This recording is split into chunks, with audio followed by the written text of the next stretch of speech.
Well, hello there, and welcome to the Raising Amazing Tween Girls podcast and show. I'm Lisa Tony with GirlTribe Nation, and I'm so happy that you're joining me today. Well, hey, we have been in this series called Love Languages, and we are looking at the 5 love languages and how they apply to our tween girls, how they apply to us as moms and our parenting strategies. You see, love language is all about filling our love tanks. See, when those things are running on empty, oh man, well, we have got some internal struggles going on. When our love tanks aren't filled, when we are not feeling loved and affirmed and known, well, that leads to all kinds of trouble. It leads to behavior trouble in our girls, it leads to frustration in us, and it really allows our girls to start looking for love in other places, which we don't want. We want to be the ones that can fill those love tanks for them. So this is why it's so great for us to spend some time during this few weeks that we're doing this love language series to look at, zero in on each of the love languages. And if this is your girl, give you some really practical ideas for how to fill that love tank for her. When we are able to do that, that means that with those full love tanks, it's going to lead to more peace in your home. Yes, who wants more peace in their home? It means that our girls are going to be ready to listen better. It means we're going to have fewer arguments. It means that we're going to have stronger, healthier relationships with our girls. All really big wins. This stuff really works. Now, Dr. Gary Chapman, who wrote the book, he says that love is a choice that you make every day. And it's true. We may love our girls more than life itself, but for us to show that in a way that affirms them, that they feel, can sometimes be a challenge. Because what's natural for us is to love people in the way that we want to be loved. And that's why Dr. Chapman recognized that there's really 5 main ways that people feel and receive love and fill these love tanks. So that's why we've been going through each one, and today is no different. We are going to highlight one of the 5 for you. Now, if this is not your daughter's love language, don't worry, we're getting to it, or go back and check some previous episodes because we're covering all 5 love languages: gifts, words of affirmation, quality time, acts of service, and physical touch. So we're going through all of them, and I have a special quiz that you can have access to if you go to girltribenation.com/5 love languages. You can take the quiz and find out what love language you are and what love language your daughter is. Okay, so if you're not really sure what your daughter's love language is, I get that. And sometimes if they're too young, you don't necessarily want to take a quiz and pigeon-toe them into one particular love language because they're still growing and developing. But there are some really good mama hacks that you can use to kind of figure out what your tween's love language is right now. Now, it might change, but most of the time we can get a sense for what is really energizing, what is feeding our girls in terms of filling up those love tanks. Okay, so one great thing you can do is just ask what makes them feel loved. Now, I did this with one of my daughters the other night, and I just posed 5 different scenarios using each of the love languages. And I said, if you had to choose, if you could pick which one I would do for you right now, which would you choose? And her answer actually surprised me. She chose one I didn't think she would choose. So now I'm intrigued to see if I do this every once in a while, if she keeps choosing the same one. Now, another thing that you can do is use the 5 love languages one by one. Just systematically go through them and then notice how your girl reacts to each one of them. Now, this is really fun to do if you might have to think of one thing that you can do and then maybe put it on your calendar so you remember, and just kind of notice how they respond to that. Do they have a little bit brighter smile, a little bit more sparkle in their eyes? Are they kind of breathing easier? Is there more joy in their life? That's a really good way to notice if you have really hit the nail on the head and you are connecting with their love language. Now, another way that you can do this is use scenarios and talk to her about the scenarios. Maybe think of 5 friends with different 5 love languages or 5 family members with different love languages and talk to her about them and see which one she thinks is her favorite, which one she would be most excited about doing. And the one that she leans towards might just be a good clue for you. Now, the other thing I want you to do is really notice how your tween expresses her love for you. Usually this offers a really good clue about how people want to receive love, because we often, our first response is to give love in the way that we receive love. And that's why this is something that we really need to learn how to do, because sometimes the way we receive love is not the way that everybody else receives love. So we need to be good students. It becomes our mama job number one to love our daughters well. And sometimes saying I love you, as important as that is, and don't stop doing that, is not enough to fill those love tanks. We need to be able to assess her love language and meet her there. Okay, so today we are doing quality time. Who out there has quality time as their primary love language? Or you think that's the one that your daughter has? Well, kids who have this quality time as their primary love language, they really enjoy doing activities with you. They love to watch a movie with you or play a game with you or do anything to spend time with you. These girls are the ones that are asking for your time. They want your attention, and they want to see you spending time with them. So now this is important for all of our girls, but for girls who have this love language, it's even more important. It's so important that we stop and we make eye contact. We stop what we're doing, we get off our phones, we put down our computers when your daughter wants to talk to you. I mean, this is what's going to make her feel important, and it's going to help build a trustful relationship between you and her when she sees that you are willing to drop everything for her. Now, if your tween fits into this category, I want to give you some suggestions of ways that you can show them love and make them feel happy. Now, the first one is to spend a special time with your child every single day. Now, I know this can be challenging, and especially if you have multiple kids. I hear you. I've got 4 at home, and so finding quality time with each child can be really challenging, but this is so important for us to do. And there's ways that you can do this.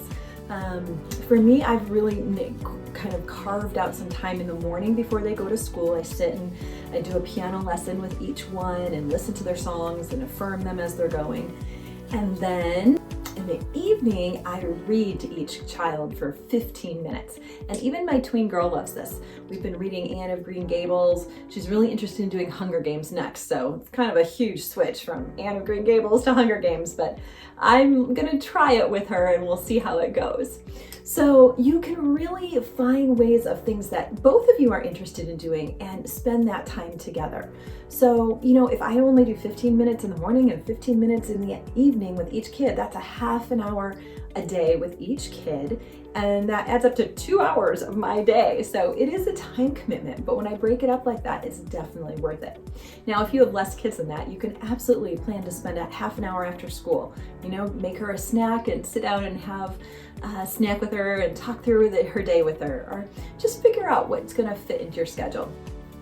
The important thing is you want to listen to your tween's stories and you want to show interest in what she has to talk about. Whatever she's interested in, you be interested in.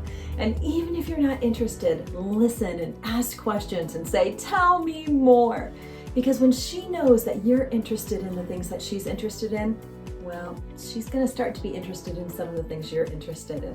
When we listen to what she has to say, it is setting her up, it is setting our relationship up to be able to have her listen when we really have some things that we want to communicate with her too.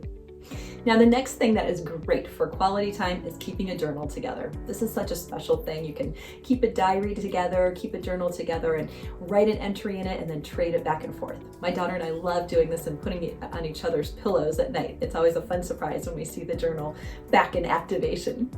Now, anyone who has quality time, they love to play games together or watch a movie together. They love to read together. If you have a daughter that loves to read, even going to the library together can be a really fun time to spend some time talking about the books you're going to get and the books that you got, and spend some time reading together. Now, I want to give you another suggestion, and this is just as your tween gets older, she might not want to be tucked in every night.